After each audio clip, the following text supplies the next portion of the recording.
I currently hold a private pilot's license that I've had for about 40 years.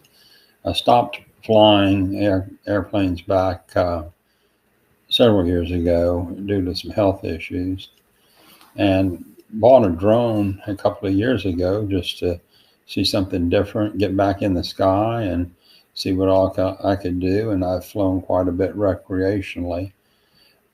I signed up for the drone command course so that I could experience other things and creativity as far as other objects to fly, other places to see, and then also to combine that with a business opportunity that's being presented.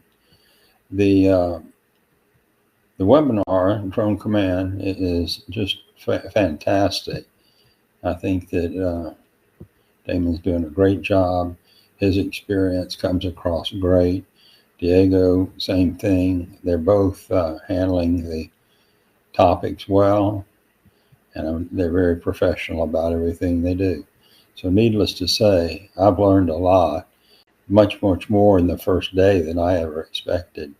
I highly recommend this course to you.